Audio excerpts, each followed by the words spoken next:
ఎక్కడికో మనం ఏం చేస్తాము, వెళ్ళిపోతాం కదా. అట్లా మన హృదయము మనల్ని మోసం చేస్తుంది, తర్వాత ఏం చేస్తుంది, ఇతరులను కూడా మోసం చేస్తుంది. కాబట్టి దేవుని వాక్యంలో ఏముందో తెలుసా, ఎవరైనా మంచి వాటిని కోరుకుంటారా, చెడ్డ వాటిని కావాలని కోరుకుంటారా? మంచి వాటినే కోరుకుంటారు కదా. దేవుని వాక్యంలో దేవుడు యేసు ప్రభువు ఏం కోరుకుంటున్నాడో తెలుసా, నీ నుంచి నా నుంచి. చూడండి ఒకసారి సామెతల గ్రంథం 23:26 అందరం కలిసి చదువుకుందాం ఈ మాట. సామెతలు 23:24 తీసారా? బైబిల్ రోజు చదివితే ఏవి ఎక్కడున్నాయో తెలుస్తాయి, త్వరగా తీస్తారా. సామెతలు పేజ్ నంబర్ 548. బైబిల్ లేకపోతే పక్కన పిల్లలకు చూపించండి. చదువుదామా? 23:26. నా కుమారుడా, నీ హృదయములో ఏంటి చదవాలండి, గట్టి చదవండి. నా కుమారుడా, నీ హృదయంలో నాకిమ్ము. చూడండి, దేవుడు మన దగ్గర నుంచి ఏమడుగుతున్నాడంట? ఏమడుగుతున్నాడు? ఎలాంటి హృదయమో చదివినాం కదా. ఇప్పుడు ఎంతటి చెడ్డ హృదయమో చదివినాం కదా. ఇలాంటి చెడ్డ హృదయం ఎవరైనా కోరుకుంటారా కావాలని? కానీ యేసు ప్రభువు వారు కోరుకుంటున్నారు, మనలో ఉండే చెడ్డ హృదయము యేసయ్యకి కావాలంట. ఏమంటున్నాడు? నా కుమారుడా, నీ హృదయము నాకు ఇవ్వు. నీ చెడ్డ హృదయం ఏదైతే ఉందో అది నాకు ఇస్తే నేను దాన్ని ఏం చేస్తా, మంచి హృదయంగా చేసి నీకు ఇస్తాను అంటున్నాడు. ఇష్టమైన యేసయ్యకి మీ హృదయం ఇచ్చేది? యేసయ్యకి హృదయం ఇవ్వడం అంటే ఏం చేయాలి చెప్పండి? మన పాపములు యేసయ్య, నా హృదయంలో ఇలాంటి చెడ్డ ఉన్నాయి నాయన, ఆలోచిస్తున్నా, చెయ్యొద్దన్నదే మళ్ళీ మళ్ళీ చేస్తున్నా, దొంగతనాలు చేస్తుంటాను, అబద్ధాలు ఆడుతుంటాను, చెడ్డ మాటలు మాట్లాడతాను, అమ్మ నాన్నకి చెప్పకుండా వేరే ప్లేస్కి వెళ్ళిపోయి అబద్ధాలు చెప్తుంటాను, ఇలాంటివన్నీ నా హృదయంలో ఉన్నాయి, ఇవన్నీ నేను ఒప్పుకుంటున్నాను యేసయ్య, నన్ను క్షమించు, నేను ఇలాంటివి ఇంకోసారి చెయ్యను. నా పాపాల కొరకు నువ్వు ఈ తప్పులన్నిటి కొరకు కల్వరిశిలలో నువ్వు చనిపోయినావని నేను నమ్ముతున్నా. నీ రక్తంలో నా ప్రతి పాపమును కడుగు, నన్ను శుద్ధీకరించి నా హృదయంలోనికి రాని ఎవరైతే అడుగుతారో వాళ్ళ హృదయంలోనికి యేసయ్య వస్తాడంట. వాళ్ళ హృదయంలోకి యేసయ్య వచ్చి ఏం చేస్తాడు? వాళ్ళ హృదయంలో మంచి హృదయంగా చేస్తాడు, మంచి బిడ్డలుగా అవుతారు. అప్పుడు మనలో ఉండే చెడుగు వెళ్ళిపోతుంది. సరే, ఇక్కడ ఏం చేస్తారు వీళ్ళు? ఏం చేస్తే ఎట్లా మాట్లాడుకుంటున్నారు ఇద్దరు కనబడుతుందా? వీళ్ళిద్దరు ఏం మాట్లాడుకుంటున్నారని విన్నా? రాజుని. చూడండి ఎంత చెడ్డ ఆలోచనలు. కాబట్టి మన ఆలోచనలను జాగ్రత్తగా పెట్టుకోవాలి కదా. చెడ్డ ఆలోచనలు, ఒకరిని కొట్టాలి, ఒకరిని చంపాలి, ఒకరిని ఏదో చెయ్యాలని ఎప్పుడు ఆలోచించొద్దు. అలాంటి ఆలోచనలు వస్తే వెంటనే ప్రార్థన చేసుకోవాలి, యేసయ్య ఇట్లాంటి ఆలోచనలు నాకు రాకుండా మంచి ఆలోచనలు వచ్చే బిడ్డగా నన్ను చెయ్యని చెప్పి ఏం చేయాలి? ప్రార్థన చేసుకోవాలి. సరే, ఇక్కడ మొదటికే వింటున్నాడు, వీళ్ళిద్దరూ వింటుంటే ఇప్పుడు రాజుని చంపాలనుకొని విన్నప్పుడు సర్లే చంపుకొని అనుకోవచ్చా కదా? అది చాలా సీరియస్ మ్యాటర్ కదా. అందుకని మొదటికే వెంటనే ఏం చేస్తాడో తెలుసా? ఈ విషయం ఎట్లయినా ఎవరు చెప్పాలి? రాజుకి చెప్పలేదు, ఎందుకంటే రాజుని ఎదురుగా వెళ్ళి వాళ్ళు మాట్లాడేంత ఉండదు అక్కడ. అందుకని ఇప్పుడు ఏం చేయాలా? సొంత రాణి ఎవరు? తన కుమార్తెనే కదా. అందుకనే మొట్టగా ఏం చేస్తారంటే ఈ విషయం ఎట్లయినా ఎవరికి చెప్పాలా? రాణికి చెప్పాలి అనుకుంటాడు అనమాట. రాణికి చెప్పాలి అనుకుని వెంటనే అప్పుడులో వాళ్ళు ఎలా మెసేజ్ చెప్పేవాళ్ళంటే ఎట్లా అంటే స్క్రోల్స్ అంటే ఒక లెదర్ ఉంటాయి అనమాట. వాటి మీద వాళ్ళు సీక్రెట్ గా రాసి చుట్టేసి సీక్రెట్ గా పంపించేవారు. అట్లా మొదటగా ఏం చేస్తారంటే ఒక దాని మీద రాసి టైట్ గా దాన్ని కట్టేసి అక్కడ రాజు డోర్ దగ్గర ఉంటారు కదా, వాళ్ళకి చెప్పి ఇది వెంటనే రాణికి ఇవ్వు అని చెప్తారు. ఇచ్చినప్పుడు అతను ఏం చేస్తాడంటే వెంటనే రాణికి ఎస్తేరుకి తీసుకెళ్ళి ఇస్తాడు. ఇచ్చిన తర్వాత ఆమె తెలుసుకుంటది రాజుని చంపాలని కుట్ర జరుగుతుందని. వెంటనే రాజుకి సమాచారం అందిస్తుంది అనమాట ఎస్తేరు. అందించినప్పుడు అదిలో పెట్టి ముందట అడుగుతారు. అడిగితే వాళ్ళు ఒప్పుకుంటారు, నిజంగానే మిమ్మల్ని చంపాలనుకున్నామని. ఆ సమయంలో ఏం జరుగుతుందంటే వీళ్ళిద్దరిని రాజు ఉరి తీస్తాడనమాట. ఎందుకు? రాజుని చంపాలనుకున్న నేరమే కదా. అప్పుడు వీళ్ళిద్దరు ఏమైపోతారు? చనిపోతారు. సరే, వీళ్ళిద్దరు చనిపోయిన తర్వాత ఇప్పుడు ఏం జరుగుతుందంటే, అదే రాజ్యంలో ఒక వ్యక్తి ఉంటాడు. ఆ వ్యక్తి ఎవరంటే హామాను. ఏం పేరు? పేరు చెప్పాలా? ఈ హామాను అనే వ్యక్తి రాజు దగ్గర ఒక ఇంపార్టెంట్ మనిషి అన్నమాట, ఒక మంత్రి లాగా. ఇంకా రాజు ఏం చేస్తాడంటే, హామాన్ ఏది చెప్తే కళ్ళు మూసుకొని వినేస్తాడు. అది రైటా తప్ప రాంగా ఏం ఆలోచించాడు కదా. కళ్ళు మూసుకొని అంత గుడ్డిగా నమ్మేస్తాడు అనమాట హామాన్ని. చాలాసార్లు మనం కూడా మన ఫ్రెండ్స్ని, మన చుట్టూ వాళ్ళు ఏం చేస్తాం, వాళ్ళు ఏదైనా చెప్తే ఆలోచించాం, ఇది కరెక్టేనా, ఇది చెయ్యొచ్చా, ఇది చెయ్యకూడదా, ఇది మంచి పనేనా అని ఏం చేయాలా? ఆలోచించాలి. మన ఫ్రెండ్స్ ఎవరైనా మన బంధువులు ఏదైనా చెప్తే ఏం చేయాలి? ఒక్క నిమిషం దాన్ని ఇది మంచి పనేనా, ఇది నేను చెయ్యొచ్చా అని ఏం చేయాలా? ఆలోచించాలి. ఈ హామాను రాజు హామాన్ని అంతగా నమ్ముతాడు అన్నమాట. నమ్మిన తర్వాత రాజు ఏం చేస్తాడంటే తెలుసా, అందరి పీఠాల కంటే, అందరి చైర్స్ కంటే హామాన్ చైర్ ఇంకా పెద్దగా పెట్టిస్తాడంట. అంటే అంత ఇష్టం హామాన్ అంటే. ఎవరికి? హామాను ఇంకా అందరికంటే హై పొజిషన్ లోకి వెళ్ళిపోయాడు అనమాట.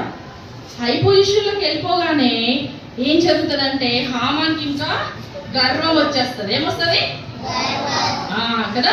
కొంచెం మనకు అన్ని ఉన్నాయనుకో కదా, మనకి ఏమొస్తుంది హృదయంలో? బాగా చదువుకున్నా, బాగా అందంగా ఉన్నా, బాగా డబ్బున్నా కదా, మనకు అన్నీ ఉన్నాయనుకో సరిపడా, మనకి ఏమొస్తుంది అప్పుడు మన హృదయంలో? నాకేం తక్కువ, నాకు అన్నీ ఉన్నాయి, నేను బాగా చదువుతా, నేను చక్కగా ఉంటా కదా, మా మమ్మీ డాడీ పెద్ద జాబర్స్ అని ఇట్లాంటి మనకి మాలో ఏముంటాయి మన హృదయంలో ఉండి, మన హృదయంలో ఏమొస్తుంది? గర్వం వస్తుంది. దేవుని వాక్యం ఏముంది తెలుసా? గర్విష్ఠులు యెహోవాకు హేయులంట. అస్సలు ఇష్టం ఉండదంట. ఎవరంటే ఎవరి హృదయంలో గర్వం ఉంటుందో, నేనంటే ఏమనుకున్నావు, నేనంటే నేను అనుకుంటే చాలు, అదేంటంట? ఏంటది? గర్వం కదా. కాబట్టి గర్వం ఉండదు. ఇక్కడ హామాన్ ఏం చేస్తాడంటే, ఇంకా గర్వం అయిపోతుంది. రాజు చూడు నన్ను హెచ్చించినాడు, నా పీఠంలో హెచ్చించినాడు అని చెప్పి ఏం చేస్తాడో తెలుసా, చాలా గర్వంగా తిరుగుతుంటాడు. ఆయన తిరగడమే కాకుండా ఏం జరుగుతుందంటే, ఇప్పుడు రాజు గుమ్మంలోకి అలా వచ్చాడు అనుకో హామాన్, అందరు ఏం చేయాలి తెలుసా? ఇలా వంగి దండం పెట్టాలి. ఆయన ఏం చేయాలా? నమస్కారం చేయాలా. ఎందుకు? అందరు రాజు తర్వాత ఆయననే ఇంకా అంత గొప్ప పొజిషన్ లో ఉన్నాడు కాబట్టి. అక్కడ హామానికి అందరు ఏం చేస్తారంట? ఏం చేస్తున్నారు? వంగి వంగి నమస్కారం పెట్టాలంట. ఒకవేళ ఎవరైనా అలా చేయకపోతే వాళ్ళ పని అయిపోయినట్టే. అయితే ఇలాంటి పరిస్థితుల్లో మొర్దెకై ఎక్కడున్నాడు? ఆయన గేటు దగ్గరే ఉన్నాడు. ఆయన ఎస్తేరుకు ఏం జరుగుతుంది, ఎస్తేరు ఎలా ఉంది, రాజు ఆ యొక్క పరిస్థితులు ఎట్లా ఉన్నాయని రోజు తెలుసుకుంటూ ఉండేవాడు. అయితే ఈ విధంగా జరుగుతున్నప్పుడు ఒకరోజు హామాన్ వస్తున్నాడంట లోపలికి. అక్కడ యూదులు మొర్దెకై ఎస్తేరు ఇద్దరే లేరు, ఇంకా చాలా మంది దేవుని బిడ్డలు ఉన్నారు ఆ రాజ్యంలో. కానీ వాళ్ళందరూ మొర్దెకై లాగా లేరు కదా. అయితే అలా హామాన్ వచ్చినప్పుడు అందరు ఏం చేసేవాళ్ళంటే తెలుసా, మొత్తం వంగి, కొంతమంది మిగతా వాళ్ళు నిలబడి ఏం చేసేవాళ్ళంట,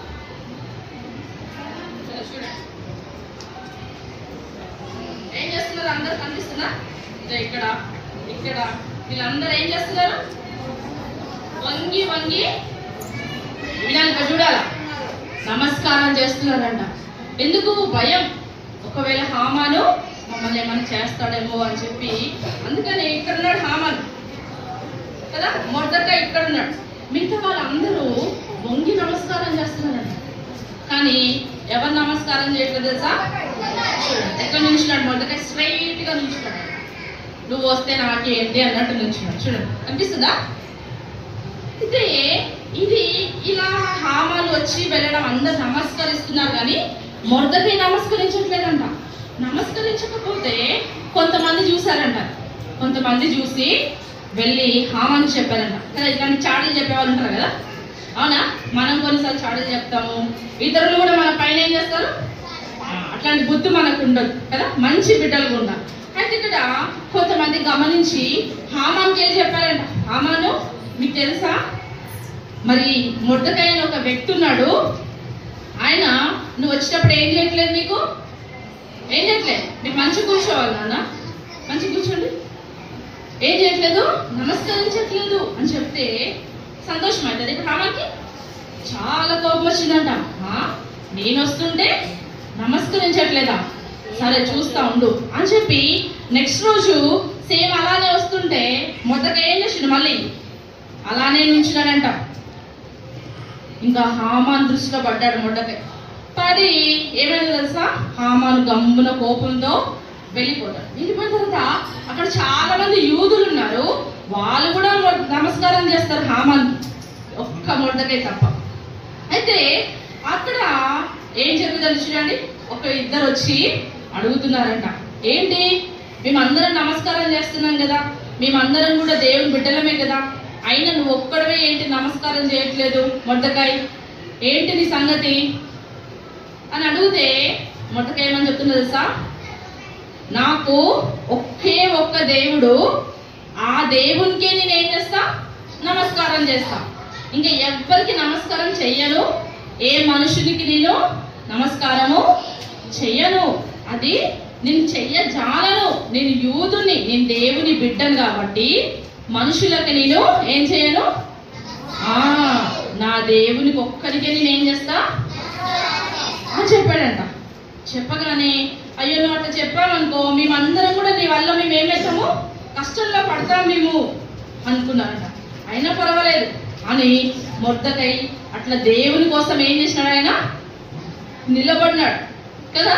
చాలాసార్లు మనము దేవుని నమ్మినామని చెప్పుకుంటాం, కానీ చాలాసార్లు అట్లాంటి దేవుని కోసం నిలబడం ధైర్యంగా కదా.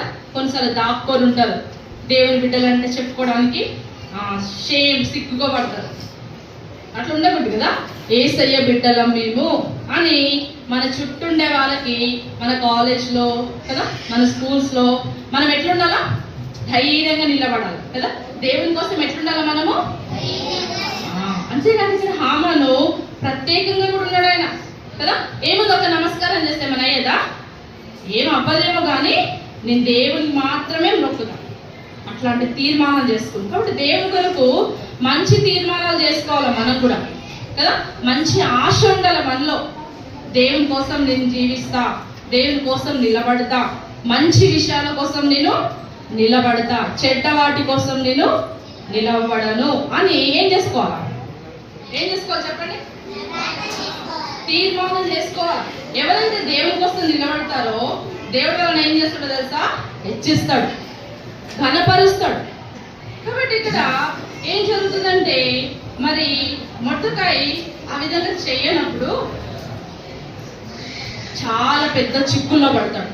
మనం కూడా దేవుని కోసం నిలబడితే చాలా శ్రమలు పడాల్సి వస్తుంది కదా, కష్టాలు పడాల్సి వస్తుంది, కానీ మాటలు అనిపించుకోవాల్సి వస్తుంది.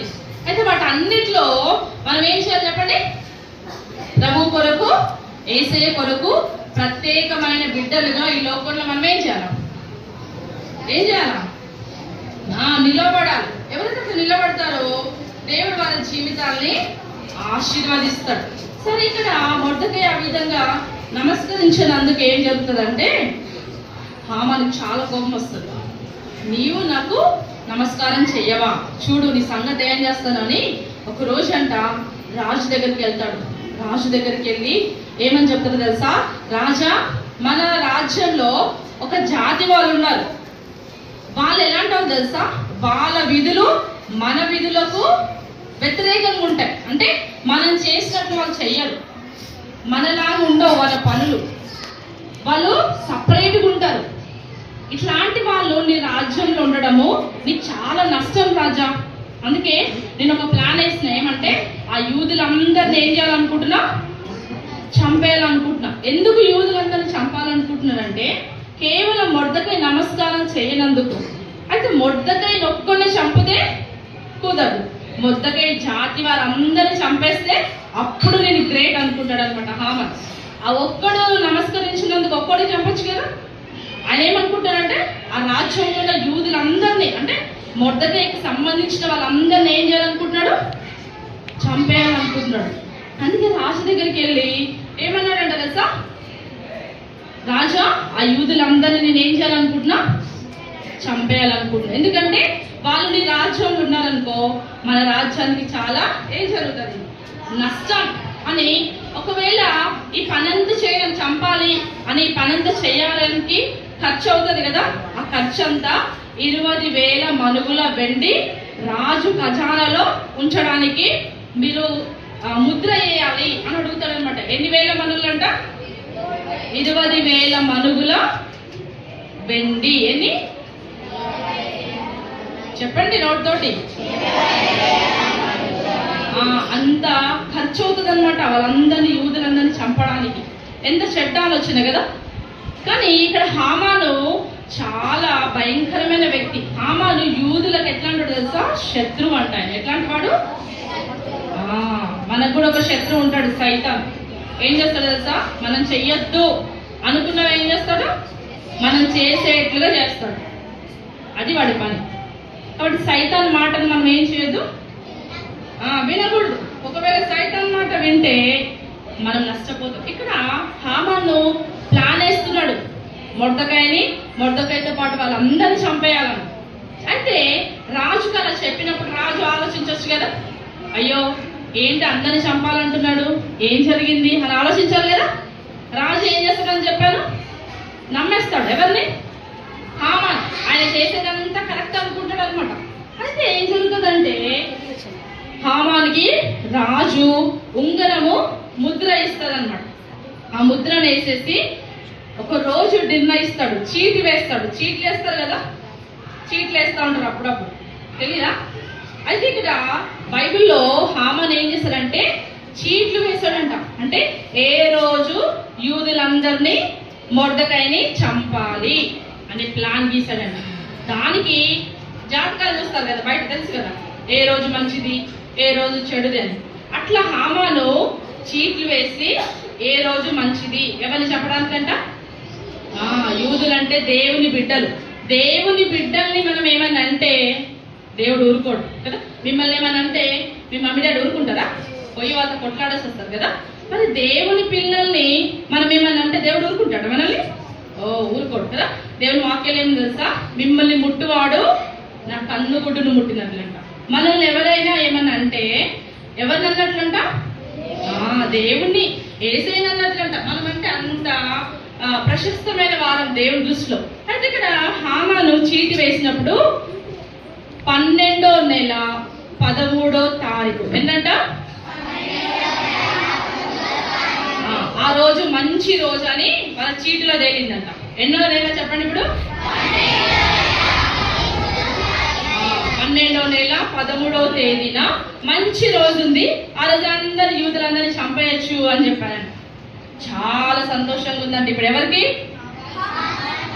హామాన్కి. అబ్బా ఇప్పుడు చూడు, మొర్దెకై కాదు తన జాతి వారందరినీ నేను లేకుండా చేస్తా అని ఎంత చెడ్డ ఆలోచన కదా అనుకుంటూ ఏం చేస్తున్నాడంటే చీట్లు వేసినాడంట. చీటి వేసి ఏం జరుగుతుందంటే ఆ చీటి వేసిన తర్వాత రాజ్యంలో ఆ 127 సంస్థానంలో ఉన్న వారందరికీ తెలియాల.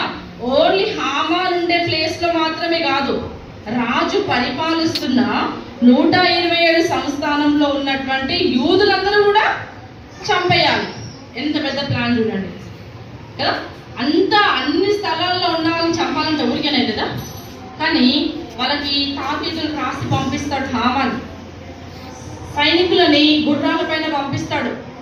ఆ గ్రంథపు చుట్టాలు రాపించి ఏమని, మన దేశంలో యూదులు ఉన్నారు, వాళ్ళు మనకు వారి విధులు మన విధులు ఎట్లున్నాయి, వేరున్నాయి కదా. మన గురించి చెప్తారు అక్కడనే సాక్ష్యం. మన చర్చ్కి వస్తాము, వాళ్ళు చర్చ్కి వెళ్తారంట, వాళ్ళ మాటలు వేరేగా ఉంటాయి, వాళ్ళ డ్రెస్సింగ్ వేరే ఉంటుంది, వాళ్ళు చాలా మంచి వాళ్ళని చెప్తారా? చెప్పాలి కదా. కానీ అలాంటి సాక్ష్యం మనం ఏం చేయాలా? సంపాదించుకోవాలి. మీరు దేవుని పిల్లలు, ప్రత్యేకంగా జీవిస్తారు అని ఏం చేయాలి? మన గురించి ఇతరులు ఏం చేయాలి? సాక్ష్యం ఇవ్వాలి. కాబట్టి ఇక్కడ చూడండి ఏం చేస్తున్నాడు హామాన్కి. మొదటి అంటే ఎంత కోపం వస్తుంది. కోపం వచ్చిన తర్వాత ఏం చేస్తున్నాడు ఆయన? చీట్లు వేస్తున్నాడు. చీట్లు అంటే ఇట్లా వేస్తారు. దాన్ని బట్టి ఏ రోజు మంచి రోజు అని వాళ్ళు ఏం చేస్తారంటే తీర్మానం చేసుకుంటారు అనమాట. అర్థమవుతుందా? కానీ మనం ఇలాంటివన్నీ చేయొద్దు. ఏ రోజు ఫలానా రోజు మంచి రోజా, ఆ రోజు వెళ్ళొచ్చా, ఈ రోజు వెళ్ళకూడదా అని అవన్నీ కాదు. ఎందుకంటే దేవుడు ప్రతి రోజుని ఎట్లా చేసినాడంట? మంచి రోజుగా చేసినాడంట. ఎట్లా చేసినాడు? ప్రతిరోజు కూడా మనకి మంచి రోజే. ఫలానా రోజు మంచి రోజు, ఫలానా రోజు చెడ్డ రోజు అని లేదు. అవన్నీ మనుషులు ఏం చేసినట్టు పుట్టించుకున్నట్టు అనమాట. సరే, ఇక్కడ ఇట్లా చీట్లు వేసి ఏం చేస్తున్నాడు? ఇప్పుడు 12వ నెల 13వ తారీఖున యూదులందరినీ చంపేయాలని 127 సంస్థానంలో ఉన్న వారందరికీ తాకీదులు పంపించినాడంట. తాకీదులు పంపించగానే ఆ సూషను పట్టణం అంత ఒక్కసారిగా అక్కడున్న యూదులందరూ ఆ మాటలు వినేసరికి చూడండి ఏమైనారో కలవర పడిపోయినారంట. అరే ఏంటి, యూదులందరినీ చంపడం ఏంటి? మేమేం చేశాము? ఎందుకు ఇలాంటి ఆజ్ఞ వచ్చింది? ఎందుకు ఇలాంటి విషయం జరుగుతుంది అని ఆ సూషను పట్టణంలో ఉండే వాళ్ళంతా ఒక్కసారిగా ఏమైపోయినారంట? కలవరపడినారంట కదా. మనల్ని ఎవరైనా చంపేస్తారంటే మనకు సంతోషం ఉండదా? మంచి హ్యాపీగా తినుకుంటూ తిరుగుతామా? తిరగలేం కదా. ఇప్పుడు యూదుల మీదకి ఎంత పెద్ద కుట్ర వచ్చిందో చూడండి. ఎంత పెద్ద కుట్ర. హామాన్ ఏం చేస్తున్నాడు? పండినాడు. ఇక్కడ ఏం చేస్తున్నాడు? ఇప్పుడు హామాను ఆ రాజ్యంలో ఉన్న వారందరికీ ఆ తాకీదులు పంపించినాడు. 12వ నెల 13వ తారీఖున మీ ఊర్లలో ఎవరైతే దేవుని బిడ్డలు ఉన్నారో వాళ్ళందరినీ మీరు ఏం చేయాలా? చంపేయాలి. ఇది రూల్. రాజు పంపించాడు ఈ ఆజ్ఞ అని రాజు ఉంగరం ముద్ర వేసి అందరికి పంపించేసరికి చూడండి ఎంత ఏం చేస్తున్నారు? భయంకరమైన కలవరంలో ఉన్నారంట. బట్ నెక్స్ట్ వీళ్ళకి ఏం జరిగింది? యూదులందరూ మరి కాపాడబడినారా, లేకపోతే హామాను చేసిన యొక్క చట్టంలో చనిపోయారా? మనం రేపు లెసన్లో విందాం. ఓకేనా? కాబట్టి రేపు లెసన్లో ఏం జరిగిందో మనము విందాం. కాబట్టి ఇక్కడ యూదులందరూ చాలా భయంకరమైన పరిస్థితుల్లో ఉన్నారు. మనం కూడా ఈ లోకంలో భయంకరమైన పరిస్థితుల్లోనే ఉన్నాం కదా. మంచిగా ఉన్నామని చెప్పుకోవడానికి లేదు. మన చుట్టూ అంతా ఏముంది చెప్పండి? చెడు కదా. మన చుట్టూ అంతా ఏముంది కదా. అంతేకాదు సైతాన్ ఎప్పుడు దేవుని బిడ్డలను కూడా ఏం చేయాలనుకుంటాడు? మనల్ని నష్టం చేయాలని, మన కుటుంబాలను నష్టం చేయాలని, మనల్ని పాడు చేయాలని ఏం చేస్తాడు కదా, ఆలోచిస్తుంటాడు. కాబట్టి మనం ఎట్లుండాలో చెప్పండి? చాలా జాగ్రత్తగా ఏం చేయాలి? ఉండాలి. కాబట్టి ఇక్కడ ఇలాంటి గొప్ప కుట్ర కొరకు దేవుడు తెలిసి ముందే కదా. దేవుడికి తెలిసి దేవుడు ముందుగానే ఆ రాజ్యంలో మొర్దెకైని ఎస్తేర్ని రాణిగా నిర్ణయించాడు. మార్నింగ్ చెప్పినా కదా, అందరు కన్యకలు అంతమంది ఉంటే ఎస్తేర్ మాత్రం ఎందుకు రాణి అయింది?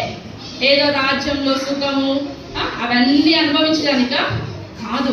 ఇట్లాంటి కుట్ర ముందు జరగబోతుంది కాబట్టి యూదులందరినీ ఇలా హామాన్ చంపాలనుకుంటున్నాడు. కాబట్టి దాని నుంచి కాపాడడానికి అందరిలో రాణిగా దేవుడు ఎవరు చేసినాడు? అది హామాను ఎస్తేరు వాళ్ళిద్దరూ ఆ రాజ్యంలో ఉన్న యూదులందరిని ఏం చేస్తారు తెలుసా? కాపాడుతారు. కాబట్టి నెక్స్ట్ లెసన్లో, రేపు 3వ లెసన్లో మరి ఏం జరిగింది? హామాన్ వేసిన ప్లాన్ సక్సెస్ అయిందా, లేకపోతే ఏం జరిగింది మనము రేపు లెసన్లో విందాం. ఓకేనా? కాబట్టి ఈ లెసన్లో మనం ఏం నేర్చుకున్నాము? దేవుని కొరకు, సత్యం కొరకు, మంచి విషయాల కొరకు మనం ఏం చేయాలా? నిలవపడాలి. అర్థమైందా? నేను దేవుని బిడ్డను అని మన చుట్టూ ఉండే లోకానికి మనం ఏం చేయాలా? చూపించాలి. అర్థమైందా? తర్వాత రెండవది, చెడుగా మనం ఏం చేయొద్దు? ఆలోచించదు. చెడు అనేది మనకు దానికి చాలా దూరంలో ఉండాలి. అర్థమవుతుందా? కానీ శత్రు సైతాన్ ఎప్పుడు మనల్ని చెడు చేయడానికే ఏం చేస్తాడు? ఫోర్స్ చేస్తాడు. కానీ ప్రార్థన చేసుకుంటూ వాక్యం చదువుకుంటూ ఏం చేయాలి? మంచి ఆలోచనతో ముందుకెళ్ళాలి. మూడోది అర్థమవుతుందా? కీడు కూడా మనం ఏం చేయాలి? ఇతరులకి చేయకూడదు. అలా ఉంటే దేవుడు మనల్ని ఆశీర్వదిస్తాడు. కాబట్టి మొట్టకేలాగా మనము సత్యం కొరకు మనం ఏం చేయాలా? నిలబడాలా. దేవుడు ఒక్క దేవుడు యేసు ప్రభువారి కొరకు మనం ఏం చేయాలా? నిలబడాలి. ఒకసారి చూడండి, యెహోషువ గ్రంథం చూడండి. తెలుసా యెహోషువ గ్రంథం ఎక్కడుందో? ద్వితీయోపదేశ కాండం తర్వాత ఉంటుంది చూడండి.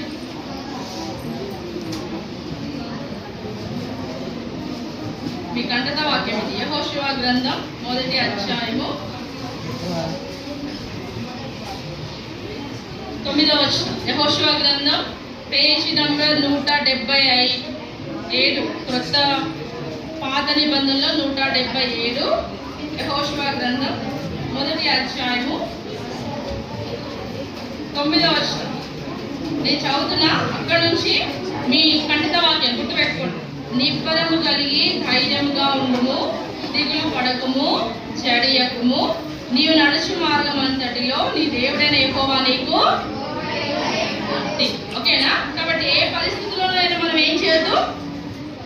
భయపడద్దు. ధైర్యంగా దేవుడి కొరకు దేవుని బిడ్డలమని మనం ఏం చేయాలి? లోకంలో ఏం చేయాలా? నిలవబడాలి. ఓకేనా? ఒక నిమిషం మోకరించండి. అందరం మోకరించి ప్రార్థన చేసుకోవాలి. యేసు ప్రభువా, నేను కూడా నా చెడ్డ ఆలోచనలు నా హృదయంలో రాకుండా నా హృదయాన్ని మీకు ఇస్తున్నా. మంచి హృదయంగా మార్చండి. నా హృదయంలోనికి రండి. నా హృదయంలో మీరు నివసించాలని ఎవరైతే అడుగుతారో వాళ్ళ హృదయంలోనికి యేసయ్య వస్తారు. యేసయ్య బిడ్డలుగా వాళ్ళు జీవిస్తారు. వాళ్ళు రక్షించబడినట్టు గుర్తుపెట్టుకోండి. వాళ్ళే నరకం నుంచి తప్పించబడతారు. ఎవరైతే యేసయ్యకి వాళ్ళ హృదయం ఇస్తారో, మంచి బిడ్డలుగా జీవిస్తారో, పరలోక రాజ్యంలో వాళ్ళకి స్థానం. రెండవది, నీ కొరకు నేను అన్ని పరిస్థితుల్లో ధైర్యంగా నిలబడడానికి నాకు కృపనివ్వండి యేసయ్య అని ప్రార్థన చేసుకోవాలి. కళ్ళు మూసుకొని ఒక నిమిషం ప్రార్థన చేసుకోండి.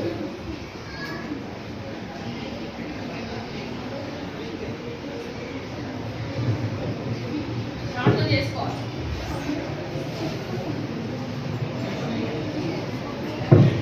మా ప్రియమైన పరలోక తండ్రి, నీ శ్రేష్టమైన ఘనమైన నామములో స్తుతిస్తూ ఇంతవరకు మీరు మాకు సహాయపడుతున్నారు. ఏ విధంగా మొదటి ప్రభావ అన్ని దేశంలో మీ కొరకు మరి సత్యం కొరకు నిలబడుతూ వచ్చినాడు, మాకు నేర్పిస్తూ వచ్చినారు. అనేక సార్లు మిమ్మల్ని ప్రభా మేము కలిగి ఉండి కూడా అనేకులకు మిమ్మల్ని చూపించలేని స్థితి, అనేకులకు మీ ఎంత సాక్షులుగా నిలబడలేని స్థితి మేము కలిగి ఉన్నాం. క్షమించము నాయన. మేము కూడా మొట్టకేవరి ధైర్యంగా ఈ లోకంలో మీ కొరకు నిలబడి మీ కొరకు గొప్ప కార్యాలు చేసేవారిగా ఉన్నట్టు సిద్ధపరచండి. మా హృదయంలో చచ్చే ప్రతి చెడు, ప్రతి దుర్మార్గపు ఆలోచనల్ని తొలగించి మంచి హృదయాలు మాకు దయచేయమని, హామాను వలె కుట్రలు పడే వారిగా ఉండకుండా మంచి వారిగా మేము ఉండడానికి సిద్ధపరచమని కూడా వేడుకుంటున్నాం. విన్న మాటలని మా బిడ్డల హృదయాలు ఇక్కడ ఫలింప చేయము. వారి హృదయాలు మీకు ఇచ్చి మిమ్మల్ని సొంత రక్షకులుగా అంగీకరించే వారిగా చేయండి ప్రభావ. ఎవరు కాలేజీ హృదయాలతో వెళ్ళిపోకున్నట్లు మీరే ప్రభావ ఏదైతే మాట్లాడలేకపోతేమో, ఏదైతే చెప్పలేకపోతేమో పరిశుద్ధాత్మ దేవ వారితో మీరు మాట్లాడమని కోరుకుంటున్నాం.